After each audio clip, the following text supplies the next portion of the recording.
निरंजन, जय गुरु गोरखनाथ। माँ, अरे कोई है? अरे जोगी बाबा, आई बैठी, कुछ सुनाई बाबा।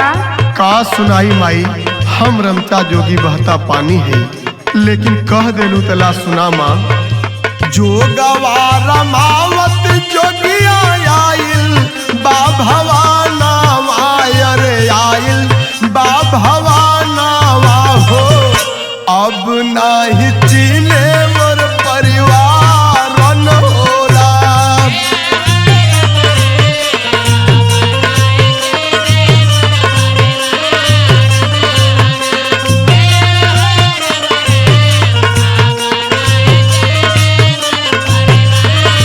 अरे ई तो आवाज हमरे बेटा इंद्रजीत का लागत है। कहाँ रहला है बेटा इतना दिन तक? बीत गईल 12 बरस गुरु के सरानिया, अरे गुरु के सरानिया हो।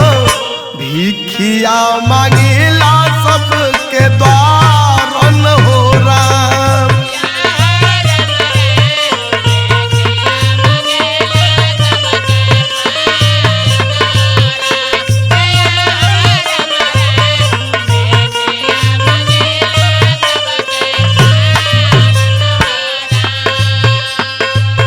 अरे लाल, ऐसन हमसे कौन गलती हो गई बेटा जे तू हमके बचपने में छोड़ के चल गईला? बोला लाल। माई, जब तू बाबूजी से बात करत रही हम हत्या करे बदे, पूरा धन दौलत हमरे छोट भाई के देवा बदे, तब हम सोच लेली माई, होता बिहाने गम गम फेरी या लगावाली, अरे फेरी या लगावाली हो। विधना जो लिखल मोरे लीला रन हो राम।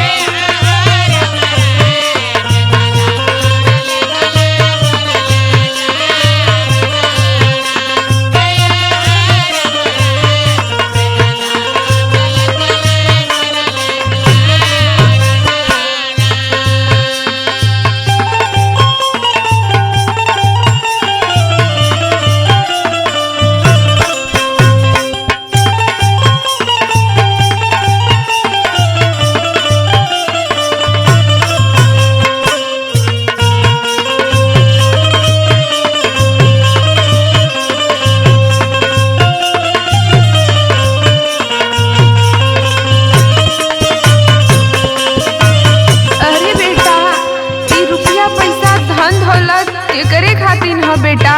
हमसे गलती हो गई, हमके माफ कर दा लाल, हमके माफ कर दा। सुना माई, नाही चाही सोना चांदी, नाही कवनो धनावा, अरे नाही कवनो धनावा हो। फटही लुगरिया बनी सहारन हो राम।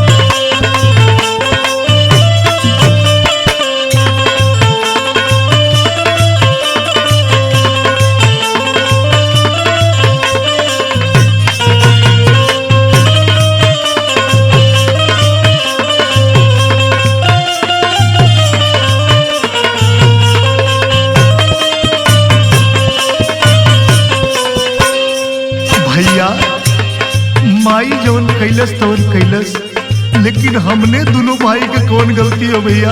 हमने की कौन चीज के सजा दे दो भैया, ई तो बतावा। अजय विजेंदर सुन हमारी बचानी, आयर हमारी बचानी हो। इंद्रजीत के बाटे नमस्कार हो राम।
बच्चा कुछ भिक्षा दे दा, दूसरे के दरवाजे जाई।